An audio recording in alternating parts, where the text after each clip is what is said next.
J'ai essayé de lancer un business en dropshipping avec l'IA pendant 7 jours. L'objectif était simple, laisser l'intelligence artificielle m'aider à trouver des produits, à faire la boutique, à mettre en place les publicités et voir si ça pouvait vraiment générer des ventes et du profit. Parce qu'aujourd'hui sur Internet, on entend tout le monde qui parle d'IA, tout le monde qui vend du rêve sur les technologies et tout ce qu'on peut faire avec l'IA, donc j'ai voulu voir par moi-même. Donc c'est pour ça que pendant 7 jours, j'ai testé ça pour de vrai. Et dans cette vidéo, je vais tout vous montrer, les outils que j'ai utilisés, la mise en place de chaque étape et surtout combien on a réellement généré parce que je vais vous montrer les résultats sans filtre. Et croyez-moi, il y a un moment où je me suis dit que ce que je voyais, c'était pas possible. Donc les règles étaient simples. Pendant 7 jours, j'utilise l'IA à chaque étape, que ce soit pour trouver le produit jusqu'à la réalisation des premières ventes. Bon, du coup, la première chose quand on fait du dropshipping et du e-commerce de manière générale, ça va être de trouver le produit. C'est vraiment l'étape numéro 1 et c'est souvent l'étape où on galère le plus. Donc moi, dans mon rôle, dans mon objectif de tester vraiment l'IA, voir son intérêt dans le dropshipping, je me suis dit que j'allais du coup utiliser ChatGPT. Voilà, l'outil d'IA le plus connu et le plus utilisé, je pense, en ce moment. Donc,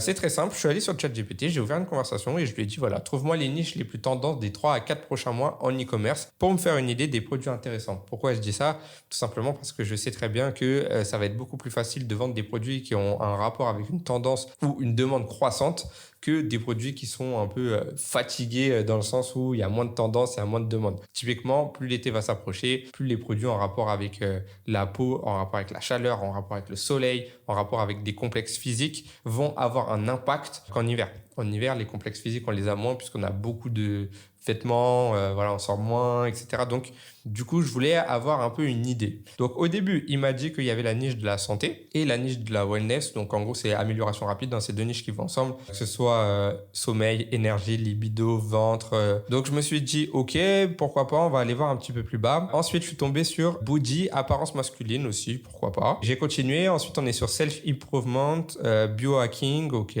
pourquoi pas. Beauty and skincare, ouais, pourquoi pas. Je lui ai dit que je voulais vraiment une niche qui va me permettre de trouver plein de produits winners, un produit gagnant assez facilement. Donc évidemment, voilà, c'est pas facile de trouver des produits gagnants, mais c'est vrai que quand on est dans la bonne niche, ça peut être pas mal. Donc il me dit que la meilleure niche pour ça, c'est la niche de la santé et du bien-être en gros. Donc je me dis ok, pourquoi pas.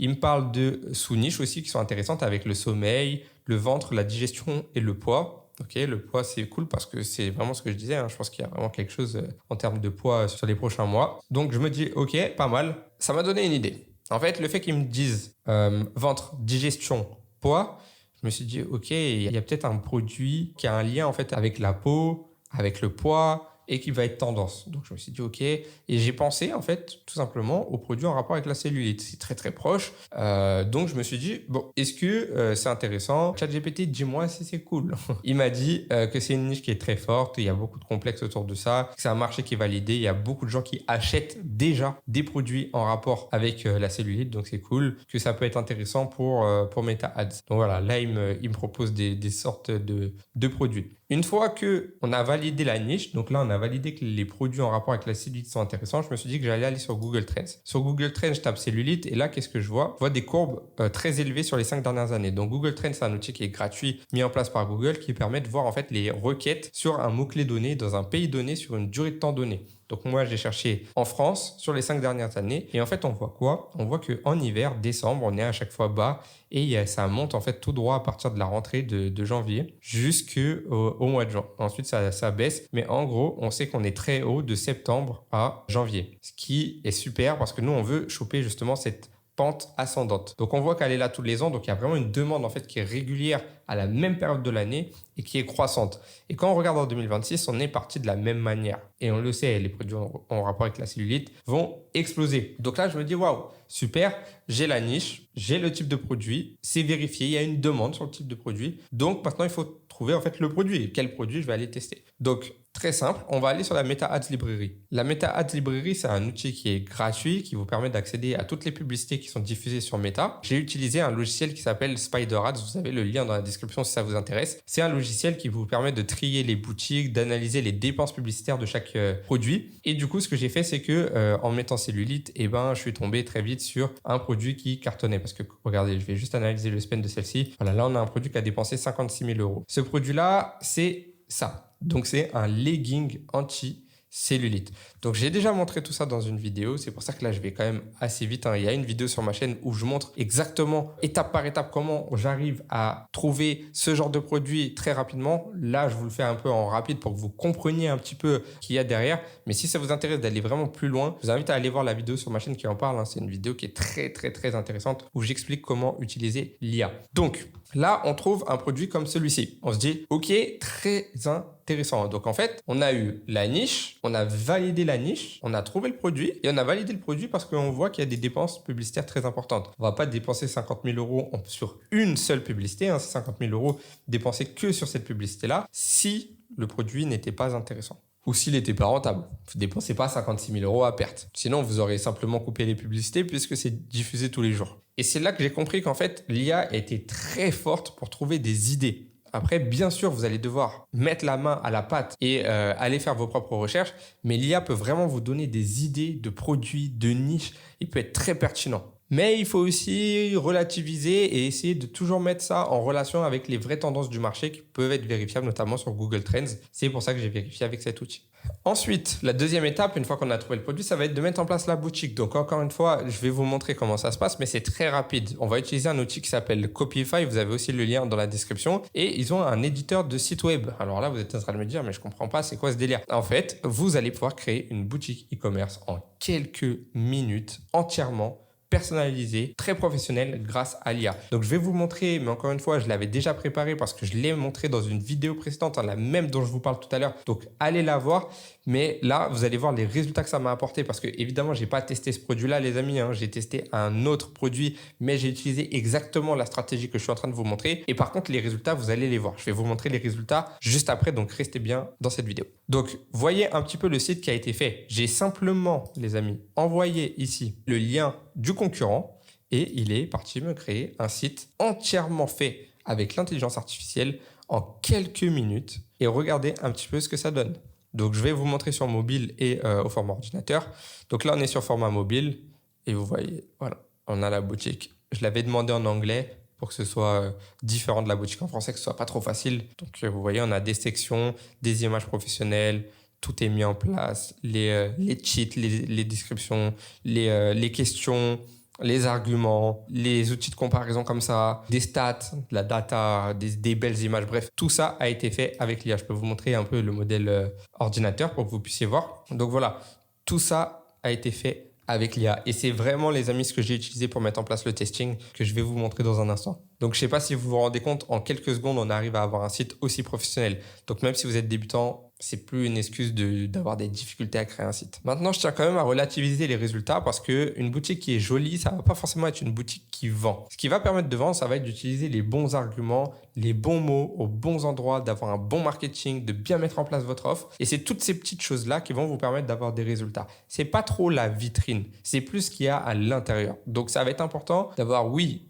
une boutique qui donne envie, mais surtout des angles, des arguments, des offres correspondent parfaitement à ce que recherchent vos clients. Et ça, vous ne pouvez pas l'inventer avec l'IA. Vous pouvez demander à ChatGPT de vous donner des idées, mais c'est vous qui allez mettre les choses en place. C'est là où l'IA va vraiment être un outil pour votre réussite, mais encore faut-il savoir l'utiliser et mettre en place les bons éléments. Ensuite, étape numéro 3, ça va être les publicités. Bon, encore une fois, c'est vraiment pas très compliqué. Grâce à l'IA, vous allez voir à quel point c'est rapide. Donc, on prend le produit, on envoie à ChatGPT dans la conversation. Comme ça, là, j'ai pris une photo d'une publicité d'un concurrent. Donc, je vais vous montrer, j'ai pris cette publicité-là. Je l'ai mise directement dans ChatGPT et je lui ai dit, voilà, fais-moi un prompt pour reproduire cette image avec Nano Banana Pro. On va prendre ce legging-là qu'on va aller tester sur le marché français. Fais-moi un prompt détaillé pour faire une créative statique qui va capter l'attention, mettre en avant le problème, la solution et être efficace pour mon avatar client en cold traffic. Il m'a donné du coup un prompt. J'ai utilisé l'outil qui s'appelle Xfield. À l'intérieur d'Xfield, les amis, je suis allé dans Images. J'ai mis Nano Banana Pro, format 1:1. J'ai envoyé la photo du legging en référence. Et voilà ce qu'il m'a fait. Donc là, on a vraiment une ad statique qui est géniale parce qu'on voit le legging qui est porté. On voit qu'en dessous, il y a de la cellulite. On comprend tout de suite que le legging agit pour la silhouette et la cellulite. On a l'offre qui est mise en avant. On a les arguments en bas à gauche et on a des femmes qui portent le produit. Et en fait, on arrive en quelques secondes à avoir une créative professionnelle. Encore une fois, si vous voulez aller plus loin sur cette partie-là, je vous invite à aller voir la vidéo précédente que j'ai faite qui parle d'IA sur ma chaîne YouTube. Je pense qu'on va vous mettre la miniature à l'écran à chaque fois, comme ça, ce sera plus simple pour vous de la retrouver. Mais en gros, cette vidéo-là, elle rentre vraiment dans les détails, elle est plus technique, donc allez la voir si ça vous intéresse de voir comment j'ai fait toutes ces choses-là. Du coup, j'ai reproduit en fait ce concept-là plusieurs fois. J'ai fait plusieurs créatifs. Je suis allé récupérer plusieurs créatifs chez des concurrents. Je les ai adaptés. J'ai utilisé l'IA pour m'aider à faire les prompts et les images. Et les amis, je suis allé tester le produit en full statique. C'est-à-dire que j'ai fait aucune vidéo pour mon testing. Seulement des statiques. Pourquoi? Parce que c'est beaucoup plus simple à produire et c'est là où l'IA est vraiment pertinente. Faire des vidéos IA, c'est possible, mais ça demande plus de budget, ça correspond pas trop à l'esprit de la vidéo et ça demande aussi beaucoup plus de connaissances. C'est pas très facile à faire. Donc, je trouve que c'est pas encore adapté à un débutant, alors que les statiques, si. Donc, je me suis dit que pour ce challenge, pour ce test, j'allais faire vraiment que des statiques. Donc, je me complique la vie, évidemment, c'est plus facile avec des vidéos en général d'avoir des résultats. Mais vous allez voir que c'est pas toujours le cas et ça dépend aussi des produits. Bon, on y est au moment que vous attendiez tous de voir les résultats. Donc, ce que j'ai fait pour la stratégie, c'est que j'ai mis une campagne en CBO, donc Campaign Budget Optimization, ce qui veut dire que le budget, il est réparti au niveau de la campagne et pas au niveau de l'adset. J'ai mis $100 pour le testing, donc ça représente plus ou moins 80 € pour le premier jour. Je voulais voir un petit peu ce que ça allait donner. En général, j'aime bien tester entre 50 et 100 € par jour sur 1, 2 jours, 3 jours si il y a des ventes et il se passe des choses. Et du coup, je vais vous montrer ce que ça a donné un peu sur une semaine. Mais voilà, la stratégie a été comme ça. J'ai fait une campagne en CBO, $100 de budget. À l'intérieur, j'ai fait pas mal de créatifs statiques et j'ai envoyé toutes mes créatifs statiques dans un ad set à chaque fois. Donc du coup, j'ai testé ça fin février. Vous voyez que le 22 février, il n'y a rien qui se passe, il n'y a rien qui tourne du tout. Le 23 février, par contre, on est sur le premier jour de testing. Et là, qu'est-ce qui se passe? En fait, on est sur un premier jour qui est hyper intéressant. Donc, pourquoi je ne vous montre pas le produit aussi? Je pense que ceux qui connaissent un petit peu Meta aujourd'hui l'ont bien compris, tout simplement parce que le produit, il est encore actif. Le bouton là, bleu, montre qu'au moment où je tourne cette vidéo, on est début avril, le produit tourne encore et qu'il est actuellement avec un budget quotidien de $500. Donc, ça vous laisse imaginer un petit peu le petit chemin qu'on a pu faire entre-temps. Mais de toute façon, je vais tout vous montrer, vous inquiétez pas. Donc, là, quand on arrive ici, premier jour, on dépense un peu plus que prévu, on dépense $110 et on fait 2,06 de ROS. Donc, le ROS, c'est la première data qui va nous intéresser parce que c'est le retour sur les dépenses publicitaires. Ce qui va nous expliquer en fait si on est rentable. Nous, on sait qu'on a un ROS break-even à 1,5. Ce qui veut dire qu'il faut faire 1,5 fois le montant dépensé en termes de vente pour être rentable. Pourquoi? Parce que si on dépense 100 €, il faut faire 150 € de vente. Pourquoi pas à 101 € on serait rentable? En fait, on ne serait pas rentable en net parce que, en fait, à 100 € de vente, on aurait en plus le coût des produits, donc l'achat des produits, le coût du shipping des produits, donc envoyer le produit jusqu'à chez le client. Il y a aussi les frais, donc les frais Shopify, les taxes, les frais des ventes, les différents impôts, etc. Et au final, on ne peut pas être rentable à 101 € quand on fait 100 € de dépenses publicitaires avec tous ces frais-là. Donc, nous, on compte tous ces frais-là et on sait que pour être rentable, il faut qu'on fasse minimum 150, qu'on fasse 1,5 de ROS, donc 1,5 fois le montant dépensé. Donc, dans mon exemple, ça aurait été 150. Là, avec $110 dépensés, il fallait que je fasse en gros 155 de vente pour être rentable. 2,06, je sais tout de suite que je suis très rentable. On a fait $227 de vente le premier jour. Donc, ça, c'est génial. Mais il y a surtout deux autres datas qui montrent tout de suite que le produit a un potentiel. C'est-à-dire que quand j'arrive là, le premier jour, je vois tout de suite qu'il y a quelque chose. Évidemment, les amis, vous pourriez envoyer une capture d'écran de ça, envoyer à ChatGPT et lui dire de vous donner ce qu'il en pense. Il va vous dire que les résultats sont géniaux. Moi, je n'ai pas besoin de ça. On est arrivé à une étape où j'ai plus besoin d'utiliser l'IA. L'IA m'a permis de mettre en place le testing, mais l'analyse des données, je peux le faire moi-même. Donc, quand on voit ça, on voit qu'on a un coût par ajout au panier à $1,16. C'est génial. Pourquoi? Parce qu'en général, un bon coût par ajout au panier, ça va être aux alentours des 20% de votre prix de vente. Inférieur à 20% de votre prix de vente. Nous, on vend ce produit-là 30 €. Ce qui veut dire qu'à 30 €, 20% du prix de vente, ça représenterait 6 €. Donc, jusqu'à 6 € de coût par ajout au panier ou $6, on est pas mal. Là, on est à 1,16, sachant que je vends sur le marché français. Donc, $1,16, si vous convertissez en euros, c'est encore plus faible. Donc, on a un coût par ajout au panier qui est monstrueux. On fait énormément d'ajouts au panier. Et en fait, on peut le voir là, parce qu'avec $110 dépensés, j'ai fait 95 ajouts au panier, ce qui est énorme. On a fait 5 ventes, donc le taux de conversion par rapport au nombre d'ajouts au panier, il n'est pas énorme, mais par contre, ça reste quand même solide à la base. On fait beaucoup de ventes. Et en plus, on a réussi à vendre via des offres supérieures. Donc, on n'a pas vraiment vendu pour 30 euros, on a vendu pour un petit peu plus, aux alentours des 42, 43, 45 euros à peu près, en moyenne, de panier moyen. Et on a un CPC, donc coût par clic à 0,54, ce qui veut dire que chaque clic, en fait, nous coûte en moyenne 0,54 $. Donc, un centime d'euro, c'est beaucoup plus faible. Le CPM est bon. Le CPM, c'est le coût pour 1000 impressions. Combien ça nous coûte de diffuser sur les appareils de 1000 personnes. Donc, c'est 10,16 $. Donc, c'est très bien pour un marché français, c'est OK. Et le taux de clic, donc ça, c'est combien de personnes cliquent après avoir vu notre publicité. 1,89, c'est aussi très bien. Sachant qu'on est en full statique faite par l'IA, les amis. Et le produit, je l'ai trouvé avec l'IA. J'ai tout fait avec l'IA. Donc, je ne sais pas si vous vous rendez compte. Premier jour. Est-ce que ça a continué comme ça? Bon, le 24, c'est plus compliqué. Plus compliqué. On dépense 106 $, on fait 110. Normalement, si vous avez bien suivi ce que j'ai dit, on fait 1,03 de ROS. Donc, je ne suis pas rentable. Je perds de l'argent le 24 février. Cependant, là où c'est intéressant, c'est que le CPC reste relativement bon.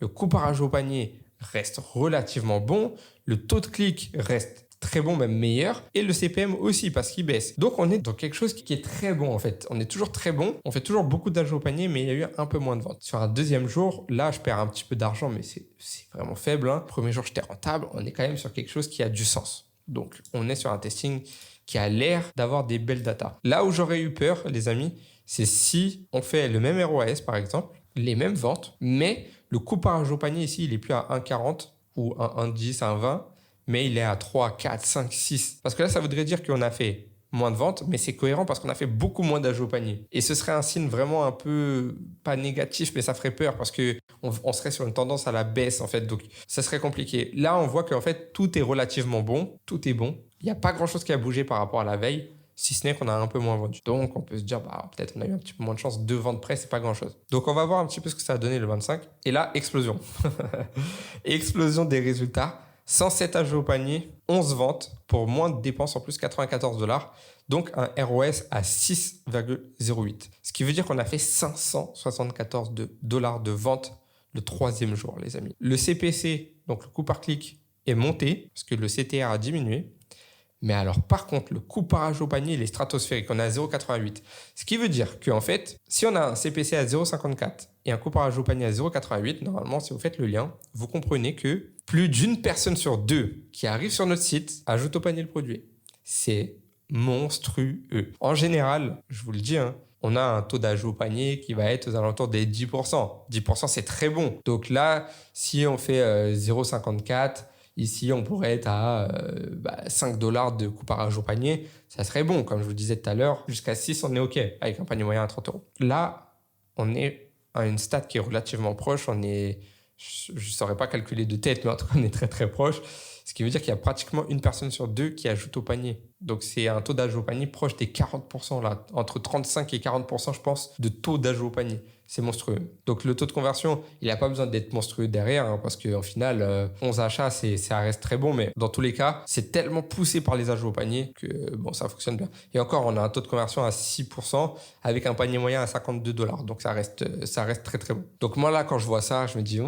je sens qu'on est parti sur un petit truc vraiment intéressant pour la suite. Donc, 6 de ROS, franchement, ouais, ça fait plaisir sur un truc que j'ai fait full IA en statique. C'est génial. Le lendemain, petit peu plus dur. Regardez, CPC a beaucoup augmenté. On a quand même pris pratiquement 20 centimes. Le couparage au panier a presque doublé. On reste très bon. De 67, ça reste très bon. Mais on a quand même doublé. Pour autant, on fait quand même un beau taux de conversion. On est à 3,39. Panier moyen qui est à 54 $. On reste bien. ROS à 2,38, on est bien. Donc voilà, on reste très rentable. Ce qui veut dire que même si les stats, elles ont augmenté, elles sont moins bonnes. Voilà, on reste très rentable, donc c'est OK. Là, par contre, regardez ce qui s'est passé. On passe à 184 $. Qu'est-ce qui s'est passé? J'ai doublé le budget, tout simplement. J'ai augmenté la CBO de 100 $ à 200 $. Pas plus compliqué que ça. Et on voit que là, les datas au niveau du coût par clic sont toujours un peu hautes. Le couparage au panier est encore un peu moins bon. Et au final, le ROS, lui, il n'est pas bon. 0,81, là, on perd de l'argent. Mais, encore une fois, moi, je connais le e-commerce. J'ai l'habitude, j'ai fait des millions dans ce business. Donc, je sais qu'il ne faut pas paniquer quand on augmente le budget. En général, quand on augmente le budget, l'algorithme a un peu de temps à se mettre en place. Et donc, ce n'est pas très étonnant de voir que le premier jour de scaling,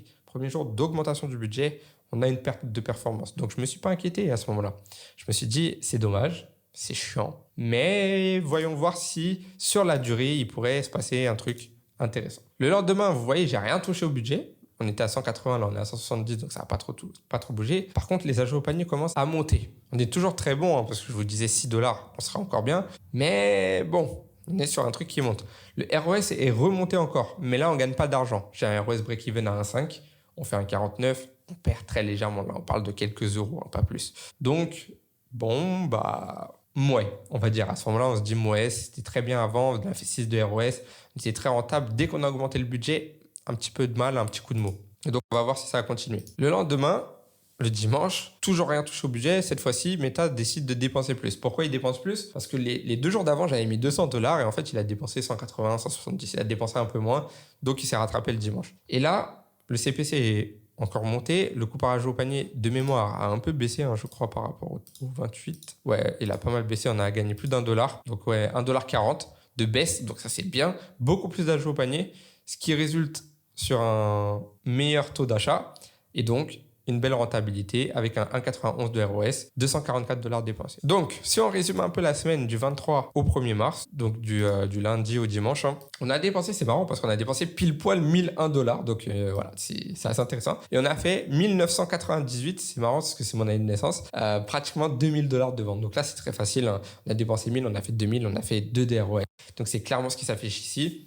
J'ai un ROS break-even à 1,5, ce qui veut dire qu'il aurait fallu faire $1,500 de vente pour être rentable. On a fait 2000, donc on est à $500 de profit brut. Derrière, on enlève les taxes et les frais et il nous reste, roulement de tambour, $200. Donc sur cette semaine-là, on a fait 20% de marge, on a fait $200 de profit. Pourquoi? Parce qu'avec un ROS break-even à 1,5 et un ROS moyen à 2, on est à peu près aux alentours des 20% de marge. Donc, ça représente à peu près $200 de profit sur la première semaine. Donc, le test est validé, les amis. J'ai fait tout ça avec l'IA. J'ai fait la recherche produit avec l'IA, la création du site avec l'IA, la création des pubs avec l'IA. J'ai envoyé 10-15 créatives full statique. Je ne me suis pas pris la tête. J'ai envoyé une campagne en CBO $100. Et vous voyez qu'en une semaine, on sort quelques centaines de dollars de profit. On n'est pas encore millionnaire, mais c'est normal. On n'a pas mis beaucoup de budget. Mais voilà, on a quand même le premier profit. On est rentable. Les premiers $2,000 de chiffre d'affaires en une semaine. Moi, je trouve que c'est solide. Franchement, dites-moi un peu ce que vous en pensez dans les commentaires, mais perso, je trouve que c'est plutôt pas mal. Moi, j'avais l'habitude avant de me casser la tête à faire des boutiques ultra brandées, faire tout à la main, payer des mecs pour qu'ils me fassent les boutiques, pour qu'ils me fassent les pubs et tout. Là, le fait de faire ce test-là, ça a remis pas mal de choses en question. Je peux vous dire qu'entre le moment où j'ai vu les résultats, donc début mars, le moment où je tourne cette vidéo-là, il y a pas mal de gens dans mon équipe qui ont sauté. Parce qu'aujourd'hui, beaucoup de choses que je faisais à la main ou que j'avais des équipes qui faisaient pour moi avant, j'ai remplacé avec l'IA. Quand j'ai vu les résultats de ce testing, je me suis dit, mais pourquoi je me prends la tête? Puisqu'avec que des statistiques, on arrive à avoir des stats aussi bonnes. Et je peux vous montrer la suite, les amis. C'est ce qui est le plus dingue. C'est que la campagne elle est toujours active, je vous l'ai dit. Et regardez, je l'ai lancée le 23. On est actuellement le 8 avril. Donc, je vais vous montrer jusqu'au 7. Regardez un peu les résultats. C'est-à-dire que j'ai dépensé $11 400 en un mois et demi, on va dire. Allez, en un mois et demi sur ce produit-là. Et on a fait $24 500 de chiffre d'affaires avec de l'IA tout seul en quelques minutes. Quelques minutes pour faire le site, quelques minutes pour faire les pubs, quelques minutes pour lancer le testing. Et puis le budget, c'est facile, c'est une CBO. Donc j'ai juste à aller là et augmenter le budget dès que j'en ai envie. Je peux même vous montrer hier, par exemple. Voilà. Hier, on dépense $500, c'est mon budget. Hier, on était le 7 avril et on fait 2,90 de ROS, on fait $1,400 de vente. Impressionnant. Enfin, moi, personnellement, ça m'a impressionné. Et jusqu'à aujourd'hui, je suis trop content parce que du coup, je vais pouvoir enchaîner et refaire ça plusieurs fois pour avoir plein de nouveaux produits qui vont cartonner sur ces prochains mois. Bon, déjà, est-ce que le business est parfait grâce à tout ça? Non. Parce que les amis, malgré tout, faire $11,000 de dépenses et donc $24,000 de chiffre d'affaires en un mois et demi, c'est bien, mais j'ai l'habitude de faire beaucoup plus. Pour faire beaucoup plus, qu'est-ce qu'il faudrait? Il faudrait utiliser des vidéos, il faudrait faire du contenu podcast pour publicitaire par exemple, il faudrait faire des UGC, il faudrait pousser un petit peu beaucoup d'autres aspects de la boutique que juste faire des publicités. Là, j'ai voulu tester avec le strict minimum pour que vous puissiez voir un petit peu ce qu'il était possible de faire et vous voyez que on peut avoir des résultats assez impressionnants rien que sur la première semaine de testing et encore plus par la suite. Donc, c'est aussi un peu les limites. C'est très bien pour aller tester des produits, pour envoyer de la masse, pour envoyer de la quantité. Par contre, au moment où vous allez avoir besoin d'aller chercher des plus gros résultats, là, par exemple, avec ce produit, vous avez vu, hier, on a fait $1,500 à peu près de chiffre d'affaires. Donc, on tourne à 1K day, 2K day. Donc, c'est bien. On fait 1 000, 2 000 € par jour avec le produit en full IA. Mais si on veut monter à 5, à 10, à 15, à 20, comme j'ai l'habitude de faire sur mes marques e-commerce, il faut faire plus que juste utiliser les bases comme ça de l'IA. Par contre, ce que ça montre et l'enseignement que vous devez tirer de cette vidéo, c'est que vous pouvez vraiment gagner vos premiers revenus, aller très rapidement faire du profit, générer des milliers d'euros de profit par mois avec votre business en utilisant uniquement de l'IA. Et ça, c'était pas possible il y a encore quelques mois, donc c'est une vraie avancée. Donc je vous invite à mettre en place tout ce que je vous ai montré dans cette vidéo. Et dans ma vidéo précédente sur ma chaîne YouTube, j'insiste sur celle-ci parce qu'elle est vraiment très importante. Et donc si on fait un petit peu un bilan sur les 7 premiers jours, je vous ai dit, on a fait à peu près 200 $ de profit. Mais si on compte sur le mois et demi où le produit a tourné, on est à un peu plus de 20% de marge parce qu'on a 2,14 de ROS, donc c'est un peu plus élevé. Donc on est sur, allez, même pour être gentil, on est à plus de 5 000 € de profit, donc 5 000 $, mais on est à plus de 5 000 € de profit également sur un mois et demi. Donc je pense que ça plairait à pas mal de gens qui regardent cette vidéo. Et pourtant, vous l'avez vu, c'est très simple. On a fait tout ça avec de l'IA. Là où il y a une grosse différence peut-être entre vous qui regardez cette vidéo et moi, c'est que moi j'ai l'habitude, j'ai fait des années d'e-commerce, j'ai l'habitude, je connais le marketing. Donc je saurais driver l'IA pour qu'elle m'apporte les résultats escomptés. C'est là où c'est très important de le maîtriser parce que si vous ne le maîtrisez pas, elle va faire un peu comme elle veut. Elle va vous envoyer vers des niches ou des produits qui ne seront pas toujours bien. Il faut quand même avoir votre propre esprit et il ne faut pas juste utiliser l'IA pour vous remplacer. Il faut l'utiliser pour vous aider à aller plus vite et à être plus performant. Vous avez entre les mains une arme énorme qui, si vous l'utilisez correctement, va changer votre vie dans les prochaines semaines ou dans les prochains mois. Donc, mettez en place l'IA dans votre business. Utilisez-la pour atteindre vos objectifs parce que ça peut vraiment faire la différence. Et croyez-moi que vous allez creuser l'écart avec ceux qui ne l'utilisent pas vraiment. Et en 2026, il y en a encore beaucoup qui n'ont pas compris à quel point c'était puissant de la mettre en place dans son business et de l'utiliser au quotidien pour trouver des produits, faire des publicités, faire des testings, faire vos boutiques e-commerce ou même comprendre, analyser votre client. Donc voilà, j'espère quand même que cette vidéo vous a aidé à ouvrir les yeux. Moi, je suis vraiment choqué, hein. Ça m'a ouvert les yeux. Moi, c'était pas en vidéo, c'était chaque jour en fait où je voyais les résultats parce que je les vois depuis plus d'un mois maintenant. Donc chaque jour, je me disais, mais attends, c'est pas possible. Tout ça, c'est fait avec de l'IA. Comment on peut avoir d'aussi bons résultats aujourd'hui avec de l'IA? Ça m'a vraiment surpris, ça m'a mis une claque. C'est pour ça qu'il y a pas mal de choses qui ont changé dans mes équipes et dans ma manière de bosser. Et j'ai très hâte d'implémenter tout ça dans les prochaines semaines, prochains mois, de manière active afin de voir un peu les fruits qu'on va pouvoir récolter sur notre travail. Parce que ça va non seulement accélérer en fait notre croissance, mais ça va aussi diminuer nos coûts. Donc on va avoir vraiment une double accélération. Ça va être super intéressant de voir ce que ça va donner. Donc moi, je me mets à la page sur ça. Je fonce avec l'IA. Elle ne me remplace pas. Elle m'aide au quotidien, elle aide mes équipes au quotidien à être plus efficaces. Donc voilà, j'espère que cette vidéo vous a plu. Vous avez quand même pu voir qu'en 7 jours, on a été capable de sortir plusieurs centaines de dollars de profit, donc c'est très bien. Donc si ça vous a plu, n'hésitez pas à me dire dans les commentaires, à vous abonner. Et je vous invite à cliquer sur le premier lien dans la description. Vous allez retrouver ma formation e-commerce complète, entièrement gratuite. À l'intérieur, je dévoile vraiment toutes les IA que j'utilise. Je montre tous les prompts, toutes les stratégies pour mettre en place ce genre de testing. C'est encore beaucoup plus poussé que tout ce que vous allez pouvoir retrouver sur YouTube. Donc, je vous invite à rejoindre